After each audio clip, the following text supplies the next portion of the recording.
یہ 6 item agenda ہے ان کا. اس میں سب سے بڑا، کیونکہ یہ ترقی پذیر ہیں، غربت ان کا سب سے بڑا ایجنڈا ہے. پھر اس کے بعد ٹریڈ اس میں آتا ہے، پھر اس میں کلائمیٹ چینج آتا ہے، پھر انفراسٹرکچر، کیونکہ بہت سے ممالک ہیں جن میں انفراسٹرکچر ہی نہیں ہے ڈیولپمنٹ کے لیے. تو انہوں نے اس کو، کیونکہ ایس ڈی جیز تو ویسے 17 ہے، لیکن انہوں نے ان کو امیلگمیٹ کر کے 6 پوائنٹ ایجنڈا بنایا ہے جو ایل ڈی سیز کے لیے سب سے اہم ہے. ٹھیک، ڈاکٹر صاحب آپ فرمائیے گا کہ ظاہر ہے کہ یہ ممالک جو ہیں ان کی جو ترقی ہے اس میں بہت بڑی رکاوٹیں ہیں. وہ قرضے لیتے ہیں اداروں سے، پھر ان کا انٹرسٹ بھی اتنا زیادہ ہوتا ہے کہ مسائل کا سامنا ہوتا ہے. جیسے اس وقت ہم ایک صورتحال سے گزر رہے ہیں کہ ایک تو ہمارے سیلاب آیا، ہماری معیشت پہلے ہی بہت خراب تھی، اس وقت بھی ہم بہت ایک کرائسس کی صورتحال میں موجود ہیں. تو کیا ہماری توقعات ہیں اس کانفرنس سے اور ترقی پذیر ممالک کے لیے خاص کر، کیونکہ رکاوٹیں تو ہیں، بہت زیادہ رکاوٹیں ہیں. میڈم نائلہ چوہان کی بات کو میں آگے بڑھاتا ہوا چلوں گا کہ بنیادی طور پہ یہ جو گلوبل نارتھ ہے وہ اس کا بہت بڑا ذمہ دار ہے. اور وہ اس طرح سے ذمہ دار ہے کہ جو کلائمیٹ کی تو بات میڈم نے کی، اور پھر آپ دیکھیں نا 50 ایئرس میں جو گولز کیا اچیو ہوئے ہیں، کیا چینج آئی ہے ڈیولپنگ نیشنز کے اندر، اگر اس کا پیٹرن اٹھا کے دیکھیں تو وہ کوئی زیادہ ہمیں پازیٹیو نظر نہیں آتا. اور اس کی بنیادی وجہ یعنی ممالک کے اندر تو آپ یہ کہیں گے جی گورننس کا پرابلم ہے، کرپشن کا پرابلم ہے، پولیٹیکل انسٹیبلٹی کا پرابلم ہے، لیکن اس سے ہٹ کے ذرا اوپر کی سطح پہ آپ دیکھیں نا تو یہ اسٹرکچر کا پرابلم ہے. اور اسٹرکچر جسے آپ کہتے ہیں نیو امپیریلزم یا اسٹرکچرل امپیریلزم، اسٹرکچر اس قسم کا ہے جہاں پہ جو ڈیولپنگ نیشنز ہیں وہ انڈر ڈیولپڈ ہی رہیں گی، اور جو spill over and spill of effect جو ہے اس کا فائدہ جو ہے وہاں پہ آپ کو نظر آئے گا، نارتھ کے اندر نظر آئے گا، ویسٹ کے اندر نظر آئے گا، پیریفرل نیشنز کے اندر نظر نہیں آئے گا. اور اس کی جو 2 بڑی امپورٹنٹ اس کے پوائنٹس ہیں. ایک پوائنٹ تو یہ کہ پیریفرل نیشنز کے درمیان میں آپ کانفلکٹ کو رکھیں، for instance between India and Pakistan آپ کشمیر کو دیکھتے ہیں، شط العرب کا آپ عراق اور ایران کے درمیان میں آپ دیکھتے ہیں، آئیڈیولوجیکل کانفلکٹ بٹوین سعودی عرب اور ایران دیکھتے ہیں، کسی وقت میں ملائیشیا انڈونیشیا کے درمیان میں. انہوں نے اپنے کانفلکٹ پہلے مینیج کیے. دیکھیں نا یورپین یونین وہ پلیٹ فارم تھا جہاں پہ لورین اور السس کا مسئلہ فرانس اور جرمنی کے درمیان میں طے ہوا. تو پرابلم جو اصل میں ہے وہ اسٹرکچر کا ہے. اب یہ کلائمیٹ کو ہی آپ لے لیجئے، یہ جو فلڈ پاکستان کے اندر آیا، یعنی ہماری اس کے اندر کیا کنٹریبیوشن ہے، لیکن بھگت ہم رہے ہیں. اور جو میڈم نے بات کی جسٹس کی، وہ جسٹس تو ہے ہی نہیں، اور جب تک جسٹس نہیں ہوگا تو تب تک یہ سلسلہ چلے گا نہیں. یہ جو یونائٹڈ نیشن کا جو فورم ہے اس کو ہم جسٹیفائی کرتے ہیں انگلش اسکول آف تھاٹ سے، جو یہ کہتا ہے کہ sense of international society belonging to mankind, وہ سینس ڈیولپ ہونا چاہیے، اور جو کامن کنسرنس ہیں، کامن گولز ہیں، اس کے لیے سارے مل کے کوآپریٹ کریں. لیکن گراؤنڈ ریئلٹی اگر آپ دیکھتے ہیں تو تھرڈ ورلڈ ہی رہ رہا ہے، یعنی اتنا عرصہ گزر چکا ہے، تو مجھے تو اس میں کوئی خاص کامیابی نظر نہیں آتی. ٹھیک، احسان صاحب یہ پیس بلڈنگ کا بھی اس میں دیکھتے ہیں، کیپیسٹی پیس بلڈنگ، جس طرف ڈاکٹر صاحب نے بھی اشارہ کیا کہ کانفلکٹس جو ہیں یہ بھی بہت بڑی رکاوٹ ہوتی ہے کسی خطے کے اندر کسی بھی ملک کی ترقی کے لیے. اور وہ کانفلکٹ ہم نے دیکھا کہ ایک تو پاکستان بھارت کا ایک سلسلہ چلا آ رہا ہے، دوسری طرف ہم دیکھ رہے ہیں کہ افغانستان بھی پاکستان کے لیے مستقل ایک بہرحال ایک مسئلہ رہا ہے. اگر پاکستان افغانستان کے حوالے سے ہمیشہ سنسیئر رہا ہے، خلوص کے ساتھ ان کے لیے آواز بھی اٹھائی، باوجود اس کے کہ کتنے دہشت گردی کا شکار رہا ہمارا ملک اور ابھی بھی ہے، اور ہم افغانستان سے یہی بات کر رہے ہوتے ہیں کہ آپ اپنے ملک کے اندر اپنی سرزمین کو پاکستان کے خلاف نہ استعمال ہونے دیں. تو یہ ایک بہت بڑا ایشو تو ہے نا. ایگزیکٹلی افغانستان تو مجھے لگ رہا ہے کہ فیوچر میں بھی یہ مسئلہ ہوگا جو افغانستان کی طرف سے، اور وہ صرف سیکیورٹی کے حوالے سے نہیں بلکہ آج بھی اکانومسٹ کی ایک رپورٹ ہے کہ وہاں پہ کوئی وہ بہت بڑا ایک نہر بنا رہے ہیں. تو وہ یعنی اکانومسٹ کی یہ پریڈکشنز ہے کہ نیئر فیوچر میں ہو سکتا ہے جو واٹر کانفلکٹ ہے اس ریجن میں، کیونکہ ایران اور پاکستان پھر دریا جو ہیں خاص کر خیبر پختونخوا میں تو وہ افغانستان سے آ رہی ہے، ایران میں بھی، تو وہ بھی ایک نیئر فیوچر میں ایک اور چیلنج افغانستان کی طرف سے ہمیں اس کا سامنا کرنا پڑ سکتا ہے. اور دہشت گردی یا سیکیورٹی جو ہے وہ تو اپنی جگہ پہ ہے، اور یہاں پہ جس طرح آپ نے شروع میں بات کی کہ حملے ہو رہے ہیں اور حملے پورے پاکستان میں شروع ہو گئے ہیں. پہلے تو یہ محدود صرف قبائلی علاقہ یا خیبر پختونخوا، حالانکہ ہم اس وقت بھی آپ ہی کے شو میں ڈسکس کرتے تھے کہ جو ہماری نیشنل لیڈرشپ ہے، چاہے وہ ملٹری ہو یا پولیٹیکل ہو، کہ ان کو بیٹھنا چاہیے، اس مسئلے کا حل ڈھونڈنا چاہیے، افغان گورنمنٹ سے بات کرنی چاہیے. لیکن اس وقت ہم سے آپ کوتاہی سمجھے یا ہم نے وہ سٹیپ اٹھائے نہیں، اور وہ چیزیں پوری ایکسپینڈ ہو گئی ہیں پورے ملک تک. کراچی کا جو حملہ تھا وہ بہت بڑا حملہ، حالانکہ اس میں کیجویلٹیز کم ہوئی ہیں، لیکن پولیس چیف کے آفس کو ٹارگٹ کرنا، اس میں 3 لوگوں کا اندر گھسنا، یہ بہت بڑا وہ سیکیورٹی ایک کویسچن ہے. تو یہ چیزیں ہوں گی اور فیوچر میں بھی ہوں گی. اور یہ صرف یعنی ہم ٹی ٹی پی یا جو پاکستانی طالبان ہیں ان کی طرف سے حملے نہیں ہو رہے، بلکہ بلوچستان میں بھی ڈیلی وہاں پہ جو بلوچ سیپریٹسٹ ہیں ان کی طرف سے حملے ہو رہے ہیں. آج بھی گوادر میں جو .0 ہے، ہم گوادر کو ایک پوری دنیا میں ایک اس کے طور پہ پیش کر رہے ہیں کہ انویسٹمنٹ کی ایک ہب ہوگی گلوبلی، لیکن وہاں پہ آج بھی BLF کی طرف سے حملہ ہوا ہے.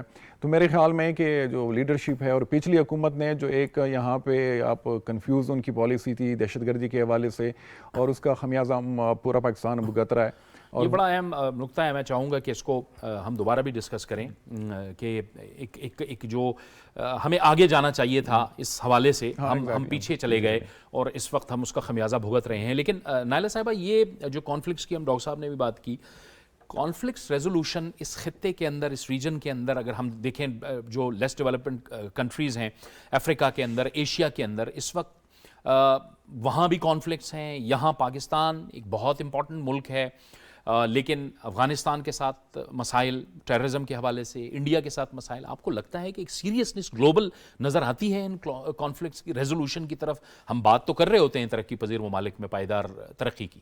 دیکھیے، یہ 2 مختلف چیزیں ہیں.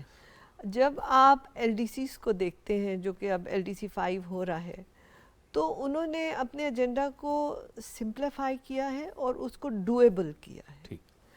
کانفلکٹس جو ہو رہے ہیں، چاہے وہ افریقہ میں ہے، چاہے وہ ایشیا میں ہے، چاہے وہ کسی اور خطے میں ہے، ان میں بہت سارے پلیئرز ہیں. They are not necessarily LDCs. زیادہ تر جو بڑی پاورز ہیں وہ ان کی گیم ہے.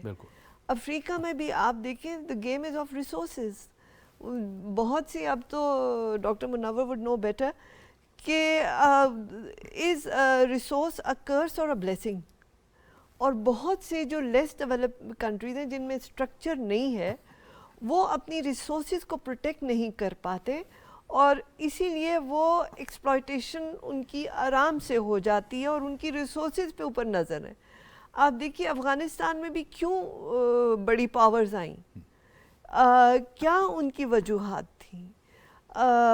جو اب آئل پالیٹکس ہو رہا ہے، گیس پالیٹکس ہو رہا ہے، وہ کیا ہے؟ وہ جتنے بھی کانفلکٹس ہیں ان کی روٹس جو ہیں وہ بڑی گہری ہو جاتی ہیں. تو conflict resolution I would say کہ اٹس اے ڈفرنٹ تھنگ. اور یہ جو LDC 5 کا ایشو ہے، اس میں ان کو بہت کلیئرٹی کہ let's work on doable things. ٹھیک، لیکن یہ جب ہم ڈاکٹر صاحب، اس میں سائنس اینڈ ٹیکنالوجی کا بھی ذکر ہے، لیکن ہم دیکھتے ہیں کہ جو ڈیولپنگ کنٹریز ہیں ان سے تو برین ڈرین بھی ہو رہا ہوتا ہے، بہت سے مسائل کی بنیاد پہ، بہت سے وجوہات کی بنیاد پہ وسائل نہیں ہوتے، لوگ ملک چھوڑ کے زیادہ ڈیولپڈ کنٹریز کی طرف سفر کر رہے ہوتے ہیں، یورپ اور امریکہ کی طرف سفر کر رہے ہوتے ہیں. یہ ایک انٹیگریشن پھر کیسے آئے گی جب اس طرح کی ایک صورتحال ہوگی؟ وہ تو ان کا نیریٹو یہ ہوگا نا، وہ اس کو ڈیفینڈ کرتے ہوئے کہیں گے دیکھیں جی گلوبل ولیج ہے پوری دنیا، اور فزیکل باؤنڈریز ان کی کوئی حیثیت نہیں ہے، اب ورچوئل باؤنڈریز کی بات ہو رہی ہے. لیکن بنیادی طور پہ جس اسٹرکچر کا میں نے ذکر کیا، اس اسٹرکچر کے اندر جو ایک اہم چیز ہے جو کہ پیرافل نیشنز کو بہت بڑا نقصان ہوتا ہے. اب یہ سینٹر نیشنز اور پیرافل نیشنز، یہ ان ٹرمز آف لیونگ اسٹینڈرڈ کے طور پہ یہ کانسیپٹس ڈیفائن ہوتے ہیں. اچھا، اس میں جو ایک اہم چیز ہے وہ یہی برین ڈرین. یہ بڑا امپورٹنٹ پوائنٹ آپ نے ریز کیا. یہاں پہ حالات جان بوجھ کر اس اسٹرکچر کے ذریعے سے رکھے جاتے ہیں تاکہ یہاں کا ٹیلنٹ جو ہے وہ چلا جائے ویسٹ کی طرف، اور اس سے یعنی پلے گا، بڑھے گا، تعلیم یہاں پہ حاصل ہوگا اور اس کا پھل وہاں پہ وہ حاصل کریں گے. مثال کے طور پہ اب آپ دیکھ لیجئے نا، آپ کی جو نوجوان ہے، تقریباً 60 to 65% آپ کی پاپولیشن کا بلک ہے، جینیس ہیں، ٹیلنٹڈ ہیں. وہ مجھے یاد ہے خشوت سنگھ صاحب تشریف لائے یہاں لاہور میں مرحوم، کینٹ کالج کے اندر ایک تقریب میں انہوں نے کہا کہ جتنا کینٹ کے اندر میں نے حسن دیکھا ہے پورے انڈیا کے اندر اتنا حسن نہیں دیکھا. تو کراس بلڈ جو نیشن ہوتی ہے وہ ویسے ہی جینیس ہوتی ہے, اور آپ کو کہا جاتا ہے کہ یہ 3rd and 4th دنیا کے اندر جو جینیس نیشن ہے. آج بھی میرے ایک آرم فورسز کے ایک بندے کے ساتھ ملاقات ہوئی, وہ بتا رہے تھے کہ یو ایس کے اندر ٹریننگ کے دوران وہ حیران ہوتے تھے انسٹرکٹرز کے, آپ لوگوں کی یادداشت اور آپ لوگوں کی کریٹیوٹی, ہمارے پاس تو اتنی کریٹیوٹی نہیں ہے, لیکن انہی ذریعے سے جو اسٹرکچر ہے اس کے ذریعے سے اس کی شیر ایکسپلائٹیشن ہوتی ہے. افغانستان کے اوپر میں کمنٹ دینا چاہوں گا, ٹیپو صاحب نے بڑے وضاحت کے ساتھ اس کا ذکر کیا.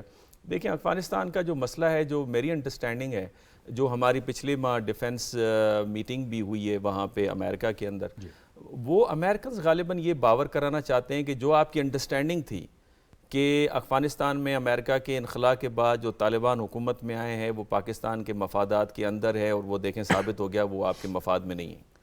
اور اسی وجہ سے دیکھیں خود امریکنز کا اتنا جلدی افغانستان کو چھوڑنا اور اتنی بڑی تعداد میں ہتھیاروں کا چھوڑنا اور پھر کہنا کہ یہ جی ٹیررزم دوبارہ سر اٹھا رہی ہے, تو آپ نے تو ان کو فوڈ تو دے دیا ہے, ریسورسز تو دے دیے, تو ٹیررزم تو پھر اٹھنی ہے. تو میرا خیال ہے اس کے حوالے سے اگر آپ سوال کریں گے تو میں آگے جا کے آپ کو بتاؤں گا کہ پاکستان کے پاس, اور اچھا ان کا یہ بھی کہنا ہے کہ پاکستان کے پاس بڑے لمیٹڈ آپشنز ہیں, ہمارے پاس کوئی لمیٹڈ آپشنز نہیں ہے, نمبر آف آپشنز ہیں جن کا ذکر میں آگے چل کے کروں گا. نائلہ چوہان صاحبہ کا تو یہ فیلڈ ہے, لیکن جو میری ایک ناقص انڈرسٹینڈنگ ہے, لیکن یہ جو اس میں جو یہ کانفرنس ہے اس میں انٹرنیشنل ٹریڈ کی بھی بات ہوئی ہے, انٹیگریشن آف ٹریڈ کے حوالے سے بات ہوئی ہے, لیکن اس میں اگر ہم اس کو نیرو ڈاؤن کرتے ہیں احسان صاحب, تو ہم افغانستان کی اگر ہم بات کریں, ایک طرف ہمارے انڈیا ہے, انڈیا کے ساتھ ہماری تجارت بند ہے, ظاہر ہے کہ ہمارے بالکل رکے ہوئے ہیں تعلقات, جمود کا شکار ہیں. دوسری طرف افغانستان کے ساتھ بھی ہماری ایک ٹریڈ ہوتی ہے, وہ ٹریڈ ہم دیکھتے ہیں کہ آئے روز وہاں سے فائرنگ ہوتی ہے یا واقعات ہو جاتی ہیں, وہ بھی بند ہو جاتی ہے, وہاں کے لوگ بھی امپیکٹ ہوتے ہیں, چمن کا بارڈر ہے یہ بھی امپیکٹ ہو جاتا ہے. یہ بھی ایک بہت بڑی رکاوٹ تو ہے نا. نہیں ایگزیکٹلی, اس ریجن میں تو ٹریڈ کے حوالے سے, کیونکہ پاکستان جو ہے بالکل ایک ہب ہے, یہاں پہ گیٹ وے ہے گلوبل ٹریڈ کے لیے بھی اور ریجنل جو ٹریڈ ہے اس کے لیے بھی. تو جو بھی اگر کانفلکٹ ہو, اگر سیکورٹی لائن آرڈر سچویشن ہو تو یہ چیزیں ڈسٹرب ہوتی ہیں. لیکن افغانستان کے ساتھ جو ٹریڈ ہے 15 اگست کے بعد جب سے طالبان نے وہاں پہ حکومت سنبھالی ہے, تو میرے خیال میں کہ سب سے زیادہ جو ایک شیئر ملا ہے وہ پاک افغان ٹریڈ سے ہی ملا ہے. یعنی آج میں ایک فگر وہ کر رہا تھا کہ 1.5 بلین ڈالر جو ہیں وہ پاک افغان ٹریڈ سے افغان جو انٹرم گورنمنٹ ہے انہوں نے, یعنی ان کو فائدہ ہوا ہے اور انہوں نے وہ ریز کیا ہے. تو ایک طرف تو اتنا پوٹینشیل بھی ہے اس میں اگر پاک افغان اس کی ہم بات کر لیں ریلیشنز کی, لیکن جو سب پاکستان کے لیے جو سب سے کنسرننگ الارمنگ چیز ہے وہ ہے سیکیورٹی, کہ وہاں سے کچھ گروپس ہیں وہاں سے آ کے یہاں پہ وہ حملے کر رہے ہیں, اور پاکستان بار بار اس ایشو کو اٹھاتا بھی ہے. ریسنٹلی بھی بڑا ہائی لیول ایک ڈیلیگیشن جس میں DGISI بھی تھے, ڈیفینس منسٹر بھی تھے, صادق خان صاحب بھی تھے, تو وہاں پہ بھی جو میری انفارمیشن ہے کہ پاکستان نے بڑا سیریسلی کنوے کیا ہے کہ TTP, ہماری اطلاعات ہیں کہ TTP جو ہے وہ اسپرنگ آفینسو لانچ کر رہی ہے, تو آپ نے اس کو روکنا ہے. اگر یہ جو آپ لوگوں نے نہ کیا تو ہو سکتا ہے پاکستان کی طرف سے سخت ریئیکشن آئے گا, جس میں جو بارڈر ہے وہ اس کو بھی ہم کلوز کر سکتے ہیں, اور وہاں سے ریفیوجیز کی شکل میں, مریضوں کی شکل میں, یا جو اسٹوڈنٹس وغیرہ یہاں پہ پڑھنے کے لیے آتے ہیں ان پہ بھی پابندی لگ سکتی ہے. تو میرے خیال میں پاکستان جو پالیسی میکر ہیں وہ اس یہ انڈرسٹینڈنگ تک پہنچ چکے ہیں کہ اگر TTP کا مسئلہ نیئر فیوچر میں ختم نہ ہوا تو وہ پھر پریشر ڈالیں گے افغان طالبان پہ بھی اور افغان جو گورنمنٹ ہے. لیکن دوسری طرف ہم جب دیکھ رہے ہیں کہ طالبان کی طرف سے ابھی تک کوئی پریکٹیکل سٹیپ نہیں اٹھایا گیا کہ وہ تو جو TTP کا مسئلہ ہے اس حوالے سے پاکستان کے جو کنسرنز ہیں اس کو ایڈریس کر سکیں. شروع میں مذاکرات کے لیے ان کو بٹھایا تھا, لیکن مذاکرات میں جو مطالبے سامنے آئے تو وہ تو میرے خیال میں اس کا پورا ہونا خود ایک بہت بڑا کویسچن اور چیلنج تھا. انہی مطالبات سے ہی یہ بات نکلی تھی احسان صاحب کہ جس کے بارے میں لاسٹ ویک جو US اسٹیٹ ڈپارٹمنٹ ہے اس نے ایک رپورٹ دی کہ TTP جو ہے, کالعدم TTP جو ہے پش کر رہا ہے گورنمنٹ کو, جو خیبر پختونخوا کے علاقے ہیں ان سے وہ پش کر رہا ہے, ان کو باہر نکال رہا ہے. یعنی آپ نہیں سمجھتے کہ وہ تھوڑی نہیں بلکہ کافی ایگزیجریٹڈ رپورٹ تھی؟ وہ میرے خیال میں یہاں سے کچھ ڈیلیگیشنز گئے تھے تو انہوں نے بھی یہ چیز وہاں پہ جب ان سے پوچھا گیا کہ TTP کے والے سے کون سے تھریٹس ہیں, تو انہوں نے میرے خیال میں ہمارے جو حکومتی ڈیلیگیشنز ہیں انہوں نے بھی یہ چیز ان کو بتائی تھی کہ TTP مطالبہ کر رہی ہے کہ جو قبائلی علاقہ ہے اس کا جو مرجع مرجر ہوا ہے خیبر پختونخوا کے ساتھ اس کو ریورس کیا جائے, اور وہ جب ریورس ہوگا اور ٹی ٹی پی کو وہاں پہ اگر ہم نے آنے دیا تو وہ وہاں پہ جس طرح افغانستان میں ایک اسلامی یا شریعہ والی حکومت ہے تو وہ یہاں پہ قائم کرنا چاہتے ہیں. اور یو ایس اسٹیٹ ڈپارٹمنٹ کی اسی رپورٹ میں باقاعدہ شریعہ کی بات ہوئی ہے کہ وہاں پہ وہ شرعی گورنمنٹ وہ بنانا چاہتے ہیں. تو میرے خیال میں اسی جو پاکستان سے یہاں سے جو چیزیں بتائی گئی تو اسی پہ وہ پورا رپورٹ بیس کرتا ہے کہ ہاں یہ پاکستانی حکومت کا بھی یہی خدشہ ہے اور امریکن اپنی بھی ان کی یہی اسیسمنٹ ہے. اور اس میں میرے خیال میں اتنا وہ بھی نہیں ہے, کیونکہ ٹی ٹی پی ان کا اگر لٹریچر آپ دیکھ لیں تو اس میں ہمیشہ سے وہ یہی بات کرتے آ رہے ہیں کہ ہم شریعہ چاہتے ہیں جس طرح افغانستان میں حکومت آئی ہے. اور یہ سب چیزیں جو ہیں ملٹیپلائی ہو گئی ہیں, امبولڈن ہو گئی ہے 15 اگست کے بعد. جتنی بھی جو جہادی تنظیمیں ہیں, یہ صرف ٹی ٹی پی نہیں بلکہ گلوبل جو ہے, وہ داعش بھی ہے, وہ القاعدہ بھی ہے, تو وہ اب اپنے جو فالوورز ہیں ان کو وہ بتا رہے ہیں کہ دیکھیں افغانستان میں بھی ہماری طرح ایک تنظیم تھی, 20 سال وہ لڑی اور انہوں نے پورے ملک پہ ان کا قبضہ بھی ہو گیا اور وہاں پہ وہ اپنا سسٹم لے کے آئے.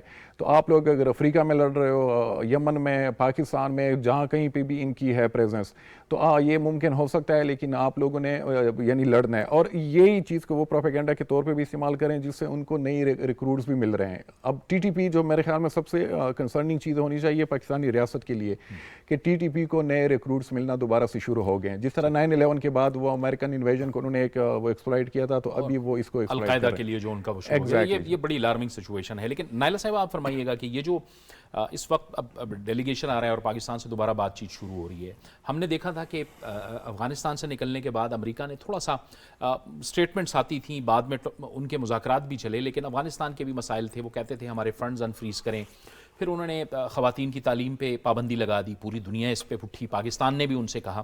یہ جو دوبارہ سے اب ایک انگیجمنٹ شروع ہوئی ہے, آپ سمجھتی ہیں کہ یہ ایک بہتر انگیجمنٹ ہے؟ اب بالکل بہت بہتر انگیجمنٹ ہے اور یہ ایک کڑی ہے, اس کی بیک گراؤنڈ بڑی اسٹرانگ ہے. اور آپ دیکھیے کہ پہلے آپ کی جو نیشنل سیکورٹی کاؤنسل تھی اس نے بھی فیصلے کیے کہ اب جو ہے ٹی ٹی پی اور یہ ٹیررزم کو کس طرح سے ہم نے فائٹ کرنا ہے. پھر آپ کے فارن منسٹر کا بھی وزٹ ہوا, اور اس کے بعد جو ہے اب ادھر سے یہ ڈیلیگیشن آئی ہے. ہمیں ہر طرح کی سپورٹ کی ضرورت ہے, اور اگر امریکہ اس میں دوبارہ انگیج ہو رہا ہے تو ہمیں اس کو خوش آمدید کرنا چاہیے. ڈاکٹر صاحب آپ کا بھی خیال ہے کہ ہم نے دیکھا تھا کہ کچھ خاموشی ہو گئی تھی, لیکن اب چونکہ واقعات بھی ہوئے, خیبر پختونخوا کے اندر ہوئے, کراچی کا واقعہ ہوا, پشاور پولیس لائن کا واقعہ ہوا, اس نے بھی مجبور کیا ہے امریکہ کو کہ اب دوبارہ سے بات چیت شروع کی جائے اور یہ جو مشترکہ ایک تھریٹ ہے اس کو ایڈریس کیا جائے. نہیں, یہ خوشائن بات ہے, اس میں تو کوئی دوسری شک نہیں ہے, جو کہ پاکستان کی جو سیکیورٹی فورسز ہیں اس کی ماڈرنائزیشن میں امریکنز کا بڑا امپورٹنٹ رول ہے. اب یہ تنقید اپنی جگہ پہ, لیکن یہ ہے کہ امریکہ کے ساتھ جو تعلقات ہیں اور اسپیشلی ان کی جو سپورٹ ہے وار اگینسٹ ٹیررزم, یہ بڑی سگنیفیکنٹ ہے. ان کی انٹیلیجنس کے اوپر پاکستان نے ماضی میں بھی بڑی اچھی کاروائیاں کی اور بڑی ہمیں کامیابیاں اس کے اندر حاصل ہوئیں. اور پھر آپ کی 50% جو ویپنری سسٹم ہے وہ امریکہ کے اوپر ڈپینڈ کر رہا ہے, حالانکہ ہم ڈائیورسیفائی کر رہے ہیں اپنے سورسز کو. لیکن ایک غلط فہمی یہ بھی پائی جاتی ہے کہ امریکہ کو طالبان نے نکال بار پھینکا تھا. میرا خیال میں یہ نیریٹو بھی مکمل طور پہ سچائی کو بیان نہیں کرتا. دیکھیں, امریکہ کے اس کے اندر دو اور امپورٹنٹ فیکٹر تھے. امریکہ کے اندر ڈیموکریسی ہے, جہاں پہ جو لوگ ٹیکسز دیتے ہیں وہ سوال اٹھاتے ہیں اپنی حکومت کے اوپر کہ ہمارا پیسہ جو ہم ٹیکسز دے رہے ہیں کہاں خرچ کر رہے ہیں. ایک تو وہ پولیٹیکل پریشر تھا ود ان امریکن جو ڈومیسٹک جو پالیٹکس تھی, بہت زیادہ اس پہ تنقید ہوئی. دوسری بات یہ کہ امریکہ اپنے چھوٹے چھوٹے کانفلکٹ سے نکل کر ایک میجر کانفلکٹ کو ٹیکل کرنا چاہ رہا تھا اور ساری توجہ رائزنگ چائنا کے اوپر لگانا چاہ رہا تھا, جس کی وجہ سے اس کا انخلا ہوا ہے.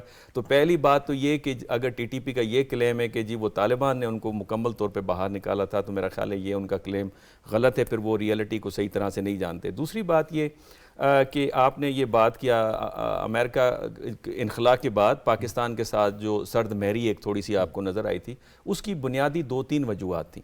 ایک وجہ تو یہ تھی کہ جو پاکستان کے اندر اس وقت انچارج دی افیئرس تھے, اور وہ جو خاتون انچارج دی افیئرس تھیں وہ چونکہ ان کا رابطہ اس وقت کی اپوزیشن کے ساتھ زیادہ تھی اور جس طرح کی وہ پکچر پینٹ کر رہی تھی تو اس کی بنیاد کے اوپر واشنگٹن سے اس قسم کا آپ کو رسپانس نظر آ رہا تھا. جیسے ہی ڈیوڈ بلوم صاحب آئے اور انہوں نے دیکھا انہوں نے اس تعلقات کو بہتر بنانے کی کوشش کی تو آپ نے اس کے اندر چینج دیکھا. دوسری امپورٹنٹ چیز یہ کہ ڈیورنگ الیکشنز ہماری جو ایمبیسی تھی واشنگٹن ڈی سی کے اندر ان کو انسٹرکشنز تھی پچھلی گورنمنٹ کی طرف سے کہ وہ پریزیڈنٹ ٹرمپ کو سپورٹ کریں. اس کی وجہ سے جو ڈیموکریٹس تھے ان کے اندر تھوڑی سی گریونسز تھیں اس حوالے سے, تو وہ بھی ایک آپ کو نظر آتا ہے. اب جس کی وجہ سے امریکہ ایک کوشش کر رہا ہے جو کہ خوشائن ہے, اور پاکستان امریکہ تعلقات کے اندر آپ کو ایک کنسسٹنسی فیل نہیں ہوتی, اور اس کی بنیادی وجہ یہ ہے کہ آپ کے جو سیکیورٹی ریلیشن شپ ہیں, پیپل ٹو پیپل کانٹیکٹ نہیں ہے, اکنامک ریلیشن شپ نہیں ہے, اس میں پارشلی ہم بھی قصوروار ہیں. اس کی بنیادی وجہ ہے کہ ہمارے جو سوسائٹی ہے, ہماری جو اکانومی ہے, وہ امریکہ کے لیے اس کی یوٹیلیٹی نہیں ہے.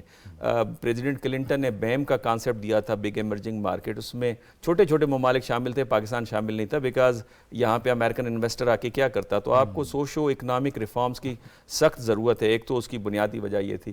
تو لیکن اب ڈیوڈ بلوم صاحب کوشش یہ کر رہے ہیں, جو میرے پاس انفارمیشن ہے, کہ پاکستان کو سیکیورٹی سے ہٹ کر ہم آگے کس طرح سے چلیں. یہ بڑا اہم نقطہ آپ نے اٹھایا, اور پروگرام سے پہلے بھی ہم اس پہ بات کر رہے تھے کہ جب وزیر اعظم ماضی میں میاں نواز شریف صاحب جب وزیر اعظم تھے اور وہ اس وقت امریکی صدر اوباما سے ملنے گئے, تو اس کو ہم نے کور کیا, اور وہاں پہ جو امریکی صدر تھے اوباما سے ہم نے یہ سوال کیا کہ پاکستان اور امریکہ کے تعلقات کیوں سیکیورٹی بیسڈ ہیں اور اس سے آگے نہیں بڑھتے. یہ ایک بڑا اہم سوال ہے, میں چاہوں گا کہ آپ بھی اس پہ کامنٹ کیجئے گا کہ سیکیورٹی بیسڈ ہی ہیں, ہم نے اس کو بہت زیادہ اسی پہ فوکس کر دیا ہے بجائے اس کے کہ اور میدانوں کے اندر ہم جائیں. وہ آپ کی بات درست ہے, لیکن آپ یہ دیکھیے کہ آپ کے روابط امریکہ سے جو ہیں, یونائٹڈ اسٹیٹس آف امریکہ سے, آپ کی آزادی کے وقت سے ہیں. یہ سبسیکوینٹ 9/11 کے بعد ایف پیک آیا, جس کے بعد جو ہے وہ ایک مایوپک ویژن آ گیا اور وہ سیکیورٹی اورینٹڈ ہو گئے. کچھ ہماری ضروریات بھی تھیں کیونکہ ہمارے پاس اتنا ویئر ود آل نہیں تھا, ہمارے پاس وہ ٹیکنالوجی نہیں تھی. جیسے ڈاکٹر منور نے کہا کہ کاؤنٹر ٹیررزم ایک بڑا ٹیکنیکل فیلڈ ہے. یہ صرف یہ نہیں ہے کہ آپ بندوقیں لے کے باہر نکل آئیں, because this is more of guerrilla warfare. وہ آتے ہیں, بم بلاسٹ کر دیتے ہیں, آپ کو نہیں پتہ کہاں پہ کریں گے. تو ان کو کاؤنٹر کرنے کے لیے فزیکل انکاؤنٹر آپ کو ٹیکنالوجی کی ضرورت ہے. دوسرا ہے اسٹریٹیجک آپ کی انٹریکشن ہو, انٹیلیجنس ایکسچینج ہو, آپ کو پتہ ہو کہ اس وقت کہاں ہے. اور تیسرا یہ کہ پولیٹیکل لیول پہ جس طرح طالبان رجیم سے بات ہو رہی ہے کہ انہوں نے یہ ذمہ داری اٹھائی تھی, انہوں نے وعدہ کیا تھا کہ ان کی سرزمین جو ہے پاکستان کے خلاف استعمال نہیں ہوگی, اور وہ اپنے کال کو پورا نہیں کر سکے یا نہیں کیا. یہ ایک سوال ہے, لیکن ان کو یہ ذمہ داری اگر وہ نہیں اٹھاتے تو اس کی پھر ریپرکشنز ان پہ بھی ہوں گی. ٹھیک ہے. احسان صاحب یہ آپ فرمائیے گا کہ یہ جو امریکن ڈیلیگیشن آ رہا ہے اور اس میں جو بات ہو رہی ہے کہ شیئرڈ تھریٹ, یعنی دونوں ملکوں کے لیے تھریٹ, ہم دیکھتے ہیں کہ یہاں پہ جو حملے ہوئے کل عدم ٹی ٹی پی نے کیے, اس کی ذمہ داری قبول کی, آئی ایس نے بھی ذمہ داری قبول کی. یہ شیئر تھریٹ کی جب ہم بات کر رہے ہوتے ہیں تو یہ اس کا ہم کیا مطلب لیں گے اب جو امریکہ پاکستان سے بات چیت کر رہا ہوگا؟ میری جو اپنی یعنی پرسنل انڈرسٹینڈنگ ہے کہ اس سے مطلب یہ کہ یہاں پہ ٹی ٹی پی کے حوالے سے ہماری کچھ جو بات ہوتی ہے امریکن آفیشل سے, تو وہ تو ٹی ٹی پی کو اپنے لیے کوئی تھریٹ نہیں سمجھتے, یعنی اور نہ ان کا کوئی کنسرن ہے ٹی ٹی پی کے حوالے سے. یہاں پہ وہ دو گروپس ہیں کہ جس کے حوالے سے ان کا کنسرن بھی ہے, اور وہ فیوچر میں بھی وہ کاؤنٹر ٹیررزم آپریشن بھی کر سکتے ہیں, اور آلریڈی ایک ایمن ظواہری کے خلاف وہ کر بھی چکے ہیں. تو وہ القاعدہ ہے, اور پھر اور آئی ایس جو ہے, اسلامک اسٹیٹ خراسان جو ہے, تو وہ دو, اور خاص کر جو خراسان پروونس ہے یہاں پہ جو آئی ایس سینٹرل کا ہے, کابل ایئرپورٹ پہ جو حملہ ہوا تھا جس میں 13 امریکن فوجی مارے گئے تھے, تو اس کے بعد تو یہ بالکل ٹاپ پریورٹی ہے بائیڈن ایڈمنسٹریشن کے لیے, کیونکہ اس کی وجہ سے ان کو خود بڑی امبیرسمنٹ کا سامنا کرنا پڑا تھا. تو اس حوالے سے میرے خیال میں کہ اب بات اس حوالے سے ہو سکتی ہے کہ ٹی ٹی پی چونکہ ہمارے لیے خطرہ ہے اور آئی ایس کے امریکہ کے لیے ہے, تو پاکستان کی طرف سے یہ ہو سکتا ہے ہو ڈیمانڈ کہ آپ ٹی ٹی پی کے حوالے سے ہماری مدد کریں. اور ماضی میں بھی جس طرح ڈاکٹر صاحب نے بات کی کہ یہاں پہ جتنی بھی ٹاپ لیڈرشپ ہے ٹی ٹی پی کی, تو وہ امریکن ڈرونز میں ہی ماری گئی ہے. یہ بالکل اب فیکچوئل وہ ہے, جتنی بھی ٹاپ کی لیڈرشپ ہے یا ایون سیکنڈ رینکنگ جو لیڈرشپ تھی,